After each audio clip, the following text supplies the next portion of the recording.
যে মাঠে ওস্তাদ আসছিলেন সেই মাঠে আমি আসছি আজকে।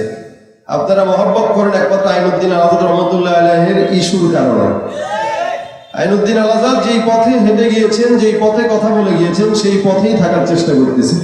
দোয়া করেন আমির তো হকের কথাগুলো যেন নির্ভয় বলতে পারি, বলেন আমি। আমরা গোলামি করি আল্লাহ, আমরা কোনো মানুষের খাইও না, কোনো মানুষের করিও না।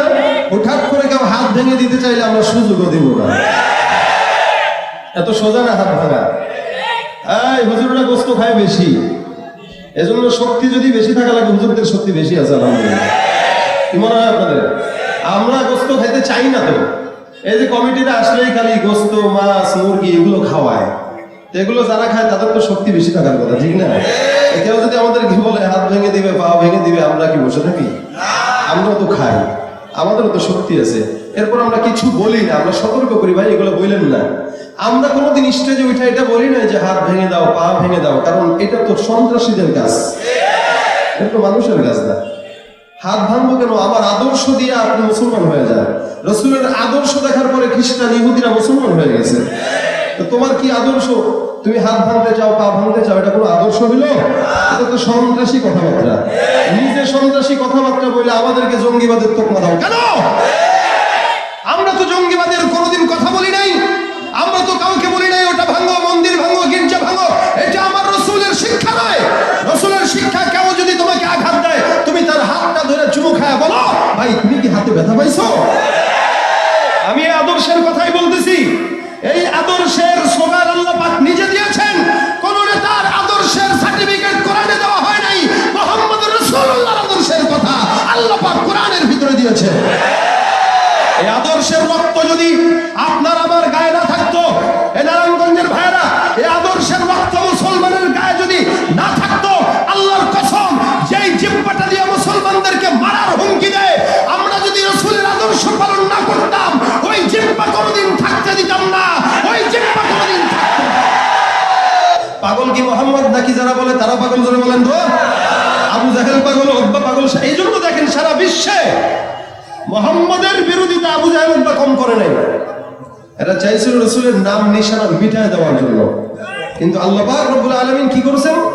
রাসূল করিম সাল্লাল্লাহু আলাইহি সাল্লামকে মিটায় দেন নাই, বরং সারা বিশ্বের ভিতরে যত মুসলমান আছে সব মুসলমানের নামের শুরুতে মুহাম্মদ আছে না নাই? কিন্তু সারা দুনিয়া একটু খুঁজে দেখেন তো, আরে ডোনাল্ড ট্রাম্পের মাও চিন্তা করছে ট্রাম্প রাখবো, মাগার আবু জাহেল রাখা যাবে না, ঠিক না? বুশ এত বড় খারাপ বেয়াদব, এর নামও তো আবু জাহেল রাখে না। মোদি আবু জাহেল রাখছিলাম কেন? জানে এই নাম রাখলে আমাদেরকে ইহুদিরা ইজ্জত দিয়ে বাড়ি দিবে। আল্লাহ পাক বলে যারা মিটাই দিতে চাইছে ওরা মিটে গেছে। এই সারা বিশ্বের ভিতরে মুহাম্মদের উম্মত দাবি করেওয়ালা লোকের অভাব নাই, কিন্তু একজন দেখান যে সে আবু জাহেলকে সমর্থন করে, যে আমি আবু জাহেলের বংশধর, আমি আছি। আছে এরকম কেউ? নাই। খালি একটু জবানটা খুলুক না, পিটান যে কয়টা কমলে আছে।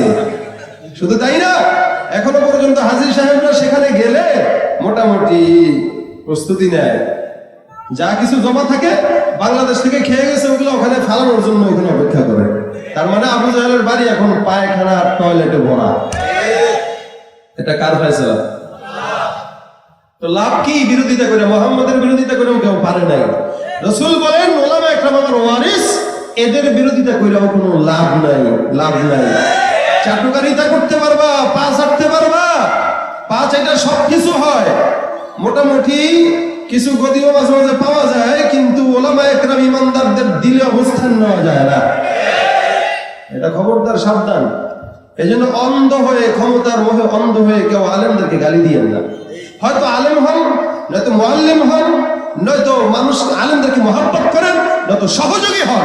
5 নম্বর যেটা আলেম বিদ্বেষী, এটা হয়েন না, তাহলে রাসূলের শাফাআত জুটবে না, উলামা একরামের শাফাআত জুটবে না। আপনি যদি উম্মত হয়ে থাকেন, আপনি বলেন বুকে হাত দিয়া, রাসূলের শাফাআত দরকার আছে না নাই? আপনাদের সবার দরকার আছে, আমারও দরকার আছে, কারণ রাসূলের শাফাআত ছাড়া আমরা জান্নাতই পাইতে পারবো না। সেখানে রাসূলের শাফাআত, রাসূল যেহেতু পাই নাই, উলামা একরাম তো পাইলাম, অন্তত তাদেরকে মহব্বত করি। এজন্য আল্লাহ পাক বলে হুজুর ওয়া ইন্না লাকা লাআজরান গায়রা মামনুন, আপনাকে নিরবিচ্ছিন্ন নিয়ামত আমি দান করেছি। কেন? কারণ ওয়া ইন্নাকা লাআলা খুলুকিন আযীম, আপনি হচ্ছেন উত্তম চরিত্রের অধিকারী। যেই চরিত্র অন্য কোন নেতার ব্যাপারে বলি নাই, একমাত্র আপনার জন্য বললাম। সুতরাং এই চরিত্র যে মানবে সেও কামিয়াব হয়ে যাবে। ভাইরা আমার, এরকম আখলাক হলে মানুষ দুনিয়ার জিন্দেগিতে আর নাই। আবু তালেব বুঝে, যার কারণে মহব্বত করে। ওমর বুঝে, যার কারণে মহব্বত করে। ভাইরা আমার, দুনিয়ার জিন্দেগিতে আল্লাহ পাক রব্বুল আলামিন বলে, যারা আপনাকে পাগল বলে ফাসাতুবসিরু ওয়া ইবসিরু বিআইকুমুল মাফতুন, অচিরে আপনিও দেখবেন তারাও দেখবে। পাগল কারা মূলত এটা রাসূল, আপনিও দেখবেন তারাও দেখবে। এই দুনিয়ার জিন্দেগিতে আমি এটা স্বীকারোক্তি করায় দিব, এমন কোন মানুষ দুনিয়ার জিন্দেগিতে পাবেন না যেই মানুষটা রাসূলের বিরোধিতা করে টিকতে পারছে। সারা দুনিয়ার ভিতরে, বিশ্বের ভিতরে কেউ রাসূলের বিরুদ্ধে কথা বলে টিকে নাই, টিকতে পারবে না। মুসলমান পাগল যদি হইতো, এত বিশ্বের ভিতরে 200 কোটি মুসলমান রাসূলের উম্মত হতো না। আরে তাহলে পাগল যদি মুহাম্মদ হয়, তাহলে 1400 বছর ধরে যত মুসলমান ছিল সবই তো পাগল হওয়ার কথা, ঠিক না? এত মুসলমান, এত মানুষ একলগে পাগল হয় না। সুতরাং দুই একটা নাস্তিক যদি আমাদেরকে পাগল বলে, ওদেরকে বিনা কথায় পাবনাগারতে পাঠায় দেন, বিনা কথায় পাবনাগারতে পাঠায় দেন। মাথা ঠিক হয়ে যাক। আলী রাদিয়াল্লাহু তাআলা বলেন, এই রাসূল পাগল যদি হইতো, আর রাসূলকে আল্লাহ পাক এত সম্মান দিয়েছে কেমনে? ওই রাসূলের কথায় আসমানের চাঁদ তো খণ্ডিত হয়ে যায়। পাগলের কথায় কি আসমানের চাঁদ উঠে আর চাঁদ ডুবে? রাসূলের কথায় আসমানের চাঁদ ডুবে নাই, উঠে গেছে মিয়া। আলী বলেন, আমরা একবার রাসূল কারীমের মাথাকে আমি আমার কোলের ভিতরে নিয়ে ঘুম পাড়াই দিয়েছি। রাসূল কারীম সাল্লাল্লাহু আলাইহি ওয়াসাল্লাম তখন ওহী আসছেন আল্লাহর তরফ থেকে। ওহী পাওয়ার পর হুজুরে একটু ঘামায় গেছে, ঘামায় যা বিশ্রাম নিতেছে। আমি তাকায় দেখি সূর্যটা ডুবা ডুবা ভাব। আসরের নামাজ আমিও পড়ি নাই, রাসূল পড়েন নাই। চিন্তা করলাম, আল্লাহ, এই যে আসরের নামাজ পড়লাম না, যদি সূর্যটা ডুবে যায় মাগরিবের সময় যদি হয়, তাহলে নামাজ তো কাজা হয়ে যাবে। সাহাবায়ে কেরাম নামাজ কাজা করবে, এটা তো সম্ভব না। রাসূল করিম সাল্লাল্লাহু আলাইহি ওয়াসাল্লামের ওহী শেষ করার পর রাসূল স্বাভাবিক হয়ে গেলেন। আলী রাদিয়াল্লাহু তাআলা আনহু ডাক দিয়ে বলে, ইয়া রাসূলুল্লাহ, ওই যে সূর্যের দিকে তাকায় দেখে সূর্যটা কেমন যেন পশ্চিম দিকে ডুবে ডুবে যায়। ইয়া রাসূলুল্লাহ, আপনার মতো পয়গম্বর যদি আল্লাহর কাছে একবার বলেন, আল্লাহ সূর্যটা ডুবায়ও না, আসরের সময়টা একটু বাড়ায় দাও, আমার বিশ্বাস আল্লাহ পাক রব্বুল আলামিন আপনার কথা রাখবেন। দেখেন কথা কি, আবদারটা গুরুটা। আলী রাদিয়াল্লাহু তাআলা এই কথা বলার পর রাসূল ডাক দিয়ে বলে, আল্লাহ, এই যে সূর্যটা ডুবা ডুবা ভাব, আমিও নামাজ আদায় করি নাই, আলীও নামাজ আদায় করে নাই। হে রব্বুল আলামিন, ওই সূর্যটাকে না ডুবায়া তুমি আসরের রক্তটা বানা দাও, আমি আর আলী একটু এই সময় আসরের নামাজ আদায় করতে চাই। রাসূল যখন এই দোয়া করলেন, আলী রাদিয়াল্লাহু তাআলা বলেন, আমি তাকায় দেখলাম সূর্যটা আগের তুলনায় একটু একটু সামনের দিকে আগায়া আসরের রক্ত আমাদেরকে এনে দিছে। মুহাম্মদ হামিদে হামদে খুদা বস, খুদা মদহে আফরি মুস্তাফা বস। অযথাই কি আল্লাহ পাক রব্বুল আলামিন রাসূলের প্রশংসা করেন? এ মুসলমান, আল্লাহ পাক রব্বুল আলামিন বলে, আমি নিজেও রাসূলের প্রশংসা গীতি গাই। ইন্নাল্লাহা ওয়া মালাইকাতাহু ইউসাল্লুনা আলান নবী ইয়া আইয়ুহাল্লাযীনা আমানু সাল্লু আলাইহি ওয়া সাল্লিমু তাসলিমা। আমি আল্লাহ পয়গম্বরের দুরূদ আদায় করি, আমার ফেরেশতারাও দুরূদ আদায় করে। হে মুসলমান, তোমরা যদি রাসূলের উম্মত হও, বিরোধিতা নয়, রাসূলের প্রেমের দুরূদের আমল করে নাও। সুবহানাল্লাহ। সেই রাসূলের উম্মত হয়ে আমরা কি সৌভাগ্য না দুর্ভাগ্য বলবো? কত সৌভাগ্যবান। রাসূল বলেন, এই উম্মতটা জান্নাতে না ঢুকলে কোন নবীর উম্মত জান্নাতে ঢুকতে পারবে না।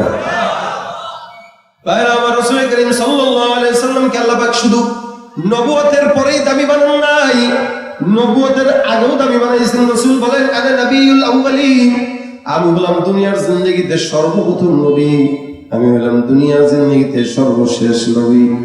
হে মুসলমান, এমন নবী আসেও নাই, আসবেও না। আল্লাহর হাবিব সাল্লাল্লাহু আলাইহি ওয়াসাল্লাম ছোটবেলা থেকেই দামি। আবু তালেব ডাক দিয়ে বলে, মুহাম্মদ, তোমাকে আমি বিশ্বাস করতাম, তুমি শেষ জামানার পয়গম্বর। রাসূল ডাক দিয়া বলেন, কেমনে বুঝতেন আমি নবী হইছি? আবু তালেব বলে, হে মুহাম্মদ, তুমি যখন পেট থেকে জন্মগ্রহণ করো তখন থেকে এই পর্যন্ত আল্লাহ একটা একটা মুআজিজা তোমার জন্য আমাদের সামনে প্রকাশ করে দিয়েছে। আবু তালেব বলে, আমি একবার তোমাকে নিয়ে এক জায়গায় ব্যবসায় যাচ্ছিলাম, সিরিয়ায় ব্যবসার জন্য যাব, তো তুমি বারবার আমাকে বলতেছো যে আমাকেও নিয়ে যান, আমি ছোট মানুষ। তখন রাসূলের বয়স মাত্র 8 কি 9 বছর বয়স। 23 বছর বয়সে রাসূলের সাথে যাবে, খুব বেশি ভাব ধরছে, রাসূল যাবে। আবু তালেব বলে, ঠিক আছে চলো আমার সাথে নিয়ে যাই। তো রাসূল সাথে যাচ্ছে, বিশাল বড় একটা বাহিনী ব্যবসার জন্য সিরিয়ায় রওনা হয়েছে। তো রাসূলও সাথে যায়।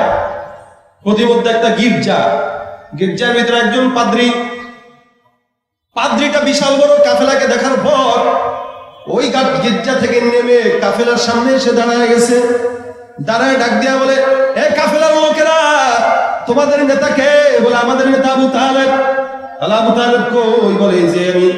বলে, হুজুর কিছু বলবেন? বলে, হ্যাঁ, আজকের এই দিনে দুপুরবেলা আমাদের বাসায় তোমার সমস্ত কাফেলাকে আমি দুপুরের দাওয়াত দিলাম। আবু তালেব অবাক হয়ে গেছে, আরে পাদ্রী তো কোনোদিন দাওয়াত দেওয়ার কথা না, কেন হুজুররা কি দাওয়াত দেয় না? খায়। হ্যাঁ, এই যে বুঝছেন, আপনারাও খায় না?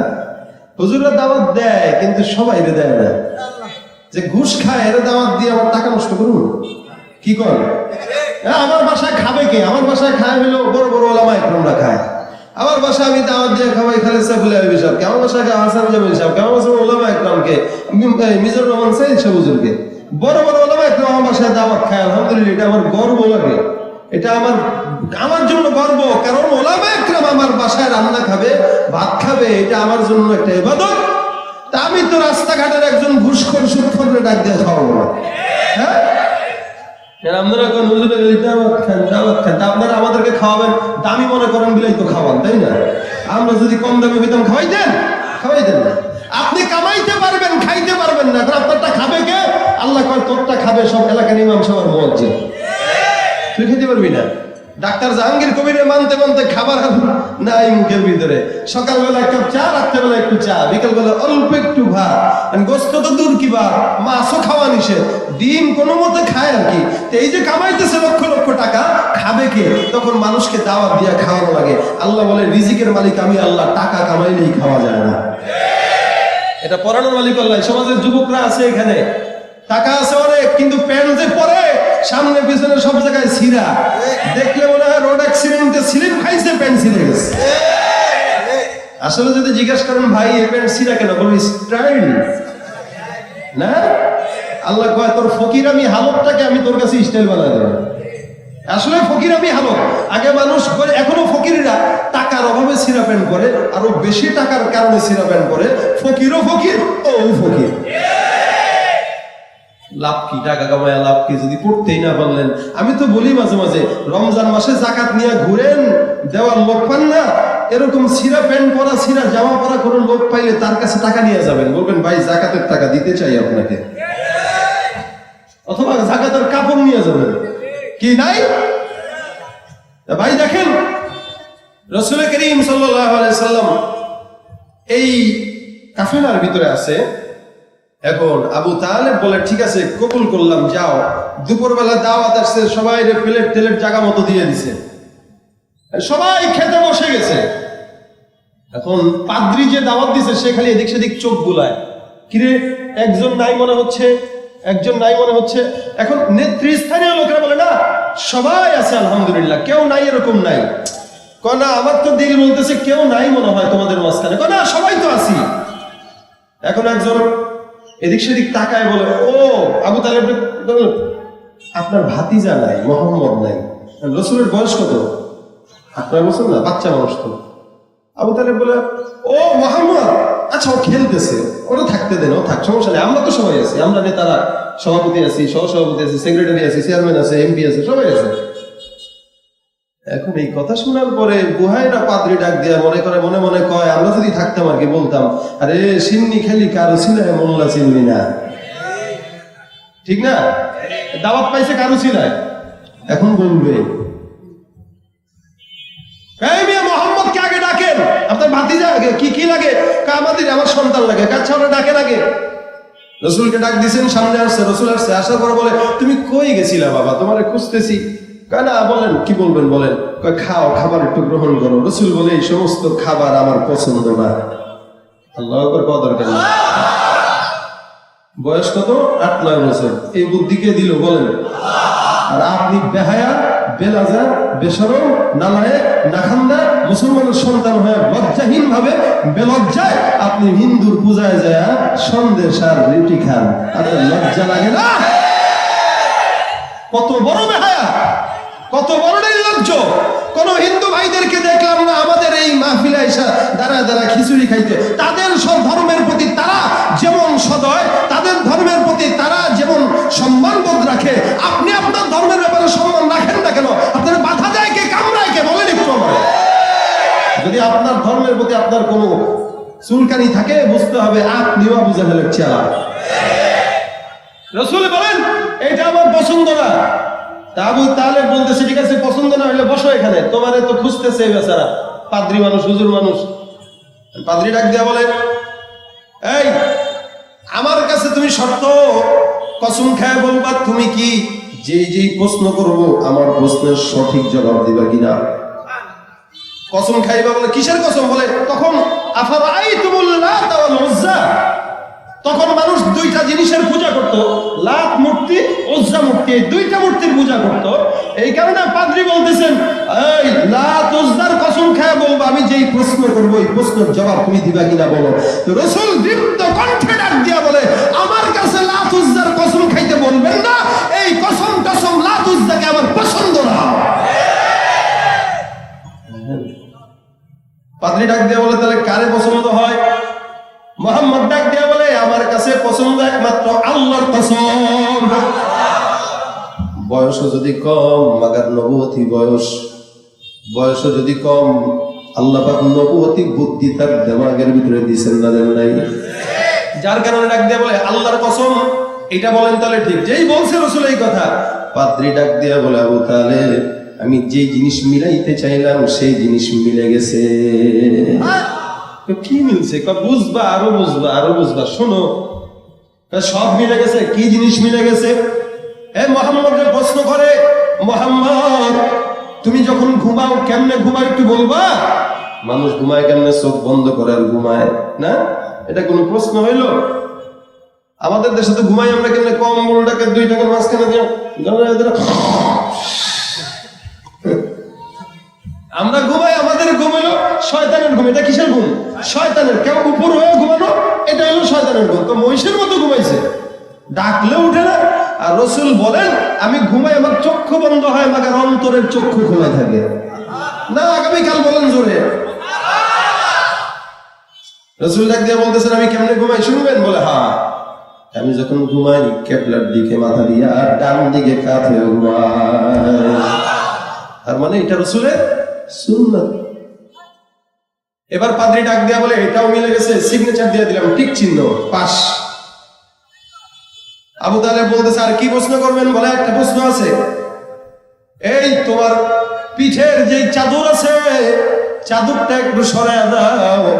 তোমার চাদরটা সরায়া তোমার পিঠ মোবারকটা একবার দেখতে চাই। আবু তালেব ডাক দিয়া বলে বাচ্চার সঙ্গে আপনি কি শুরু করছেন? এটা এই বাচ্চারা এত প্রশ্ন করতেছেন, পিঠ দেখতে চান কেন? আবু তালেবকে পাদ্রী ডাক দিয়া বলে বাচ্চাটা সাধারণ বাচ্চা না, মুহাম্মদুর রাসূলুল্লাহ ডাক দিয়া বলে চাচা যান একটু দেখতে দেন, আমার পিঠের যে জিনিস আছে এটা একটু তাকে দেখতে দেন। রাসূল যখন জবাব দিয়ে সুন্দর করে পিঠের কাপড়টা উঠায় দেয়, এই পাদ্রীটা কাপড়টা সরায় তাকায় দেখে মুহাম্মদুর রাসূলুল্লাহর 2 কাঁধের মাঝখানে ঘাড় বরাবর আল্লাহ পাক রব্বুল আলামিনের পয়গম্বরের মোহরে নবুয়তের সিলটা লাগানো আছে। ভাইরা আমার, রাসূল ডাক দিয়ে আবার বলেন কি দেখলেন? পাদ্রী ডাক দিয়ে বলে আবু তালেব সব কিছু মিলে গেছে। আবু তালেব ডাক দিয়ে বলে আর কোনো প্রশ্ন? বলে না। আবু তালেব তুমি বাচ্চাটারে নিয়ে কোন জায়গায় রওনা দিয়েছো? আবু তালেব বলে আমি সিরিয়ার উদ্দেশ্যে রওনা দিলাম। পাদ্রী ডাক দিয়ে বলে আবু তালেব আল্লাহর কসম আমার যেটা মনে হয় আমি যা কিছু মিলাই দিলাম। এই সর্বশেষ আর একটা প্রশ্ন করি, তুমি এই বাচ্চাটার কি হও? আবু তালেব ডাক দেয়া বলে, বাচ্চাটা আমার সন্তান মুহাম্মদুর রাসূলুল্লাহ। এই পাদ্রী ডাক দেয়া বলে, না না, মুহাম্মদ কোনদিন তোমার সন্তান হতে পারে না, সত্য কথা বলো। পাদ্রী ডাক দেয়া বলে, সত্য বলো। আবু তালেব বলে, আমার সন্তান। পাদ্রী ডাক দেয়া বলে, না না, যা কিছু এতক্ষণ মিলাইলাম, এই সব কিছু মিলানোর পরে আমার দিলটা বলে মুহাম্মদের বাবা দুনিয়ার জমিনে বেঁচে থাকতে পারে না। সত্যি করে বলো, এটাকে, এটা আমার ভাতিজা। আল্লাহু আকবার বলেন মিয়া। কাদাস ফুল পাস, ফুল পাস। পাদ্রীকে এবার আবু তালেব ডাক দিয়া বলে, এখন বলেন সামারা কি, ফলাফলটা কি দাঁড়াইলো? পাদ্রী ডাক দিয়া বলে, আবু তালেব, এই বাচ্চাটা সাধারণ কোনো বাচ্চা না, যার নামটা কোরআন পূর্ববর্তী কিতাবে আল্লাহ পাক দিয়েছে, মিন বা'দ ইসমুহু আহমদ। কোরআনের ভিতরে আল্লাহ পাক তার নাম দিয়ে দিয়েছেন আহমদ, পূর্ববর্তী কিতাবেও তার নাম মুহাম্মদ, কোরআনের ভিতরেও দিবেন মুহাম্মদ। এই বাচ্চাটা সাধারণ কোনো বাচ্চা না, এই বাচ্চাটা আখিরি জামানার পয়গম্বর মুহাম্মদুর রাসূলুল্লাহ। আমি যদি ওই পর্যন্ত বেঁচে থাকি, আমিও এই বাচ্চা মুহাম্মদুর রাসূলুল্লাহর উম্মত হিসেবে নিজেকে দায়িত্ব মনে করব। রাসূল ডাক দিয়া বলে, চাচা জান, আপনি যা বলেন তাই শুনেন, কোনো সমস্যা নাই। পাদ্রী ডাক দেয়া বলে, এই বাচ্চাটাকে কোনো জায়গায় নেওয়া যাবে না, সিরিয়ায় নেওয়া যাবে না। এই আবু তালেব এবার প্রশ্ন করে ডাক দিয়ে বলে, পাদ্রী কেমনে বুঝলেন এই মুহাম্মদ যে আমাদের এই জায়গায় আছে, আপনি বুঝলেন কিভাবে? পাদ্রী ডাক দেয়া বলে, আমি বুঝলাম একটা জিনিস দেখার পর। কেমনে বুঝলাম? বলে, তোমরা যখন মরুভূমির মাঝখান দিয়া বিশাল রাস্তা দিয়া সামনের দিকে আগাইতেছো, আমি তাকায় দেখলাম সবাই হাঁটে, মরুভূমির রোদ সবার মাথার ভিতরে লাগে।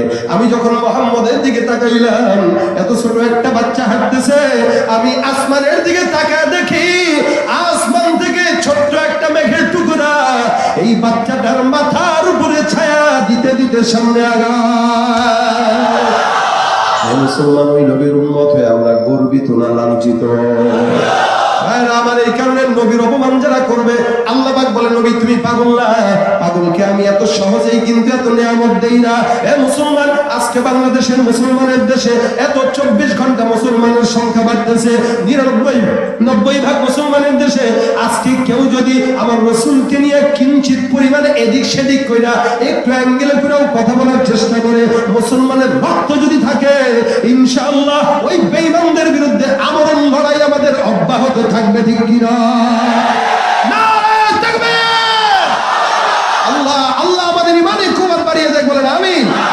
ভাইরা আমার, ইসলামের জন্য তৈয়ার থাকবেন না থাকবেন না? আল্লাহ কবুল করুক, জোরে বলেন আমিন। হে মুসলমান, ওই নবীকে আল্লাহ পাক দামি বানাইছেন। দামি এমনি আনলেই হয় নাই, আল্লাহ পাক দামি বানানোর পিছনে কিছু কারণ আছে, দামি বানানোর পিছনে কিছু হিকমত আছে। আল্লাহ পাক রব্বুল আলামিন বলেন, পয়গম্বর, দুনিয়ার জিন্দেগিতে আমি তোমাকে শুধুমাত্র মানুষ বানাই, মানুষের নবী বানাই নাই, রহমত বানাইলাম। মানুষের জন্য রহমত, হিন্দুদের জন্য রহমত, খ্রিস্টানদের জন্য রহমত, ইহুদিদের জন্য রহমত, নাসারাদের জন্য রহমত, সবার জন্য পয়গম্বর রহমত। যারা মানবে তারাই কামিয়াব, ইহুদিরাও মানবে তারাও কামিয়াব, নাসারাও মানবে তারাও কামিয়াব, হিন্দুরা মানবে তারাও কামিয়াব। এই মুসলমান নাস্তিকরাও যদি দ্বীনের পথে চলে এসে মুহাম্মদকে মানে তারাও কামিয়াব, ঠিক কিনা?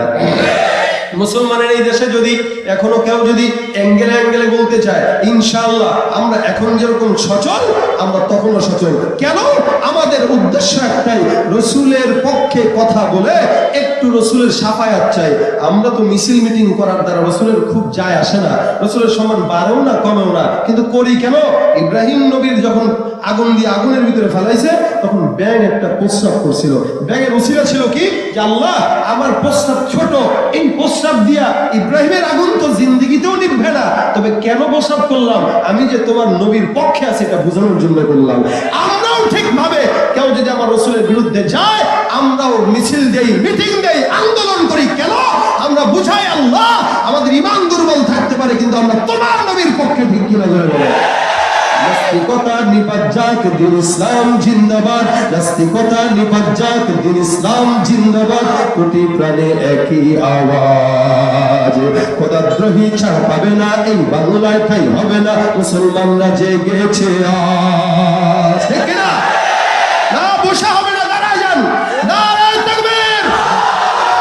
নাস্তিকতা নিপাত যাক। যাক, দিন ইসলাম জিন্দাবাদ। নাস্তিকতা নিপাত যাক, দিন ইসলাম জিন্দাবাদ। কোটি প্রাণে একই আওয়াজ, খোদাদ্রোহী ছাড় পাবে না, এই বাংলায় ঠাই হবে না, মুসলমানরা জেগেছে আজ। জোর কদমে সামনে চলো, বজ্র কণ্ঠে আওয়াজ তোলো, সবাই মিলে একই তালে দাও না স্লোগান, নারায়ে তাকবীর, নারায়ে তাকবীর। দিন ইসলাম, দিন ইসলাম জিন্দাবাদ, জিন্দাবাদ।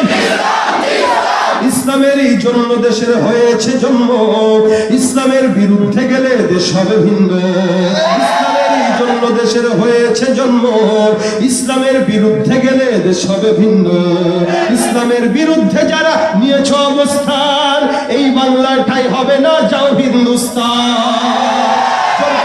সামনে চলো, বজ্র কণ্ঠে আওয়াজ তোলো, সবাই মিলে একই তালে দাও না স্লোগান, নারায়ে তাকবীর, নারায়ে তাকবীর। কোরআন সুন্নাহর আলো, মুসলমানের এই দেশেতে নাস্তিকদের ঠাঁই নাই, নাস্তিকদের পক্ষে যারাও তাদের কোনো রক্ষা নাই। মুসলমানের এই দেশেতে নাস্তিকদের ঠাঁই নাই, নাস্তিকদের পক্ষে যারা তাদের কোনো রক্ষা নাই। এই দেশেতে থাকতে হলে কোরআন মানতে হবে, কোরআন না মানলে তারা বিতাড়িত হবে। সামনে চলো, বজ্র কণ্ঠে আওয়াজ তোলো, সবাই মিলে একই তালে দাও না স্লোগান, নারায়ে তাকবীর, নারায়ে তাকবীর। দিন ইসলাম, দিন ইসলাম জিন্দাবাদ, জিন্দাবাদ। বিশ্ব নবীর অপমান, সাইবার মুসলমান, নারায়ে তাকবীর। কষ্ট হয়েছে কারো? সামনে আগায় যান, একটু সামনে আগান, সামনে আগান, দাঁড়ায় দাঁড়ায় সামনে আগান, সামনে সামনে আগায় বসেন, সামনে আগায় আগায় বসেন, সামনে আগায় বসেন সবাই, রাস্তাঘাট জ্যাম লাগায় না। আল্লাহ পাক আমাদের সকলকে রাসূলের সুন্নাত মোতাবেক চলার তৌফিক দান করুন, আমিন। আল্লাহ আমাদের এই যুবকদেরকে দ্বীনের খাদেম বানায় দেন, আমিন। এই শ্রমিক মালিকদেরকে আল্লাহ পাক রাসূলের সুন্নাত মোতাবেক আমল করার তৌফিক দান করুন, আমিন। নারায়ণগঞ্জের মানুষ, আপনারা অনেক মিছিল মিটিং এ থাকেন ইসলামী আন্দোলনের জন্য, ঠিক না? আমাদের মরণ পর্যন্ত আমরা আন্দোলন করবো ইনশাআল্লাহ। কোন রাজনীতির আন্দোলন না, আমাদের আন্দোলন ইমানের আন্দোলন। আমাদের আন্দোলন ক্ষমতার জন্য নয়, আমাদের আন্দোলন চেয়ার দখলের জন্য নয়, আমাদের আন্দোলন কাউকে দেখানোর জন্য নয়, আমাদের আন্দোলন আল্লাহ আল্লাহ রাসূলের জন্য। যতদিন দেহের ভিতরে এক বিন্দু রক্ত থাকবে, রাসূলের জন্য যদি জীবন দেওয়ার জন্য আকাবিরদের পক্ষ থেকে ডাক দেওয়া হয়, তৈয়ার থাকবো কারা কারা, তো হাত তুলে দেখান।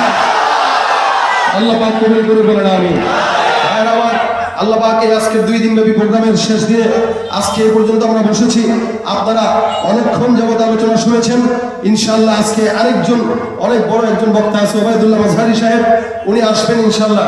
আপনারা সবাই শেষ পর্যন্ত থেকে মোনাজাত দিয়ে তারপর আপনারা যাবেন, এটা আপনাদের কাছে আবেদন। কোরআনের বাণী এটা যেই বলবে তার মুখেই শুনবো আমরা, ঠিক না? যেই বলবে তার মুখে আমরা শুনবো।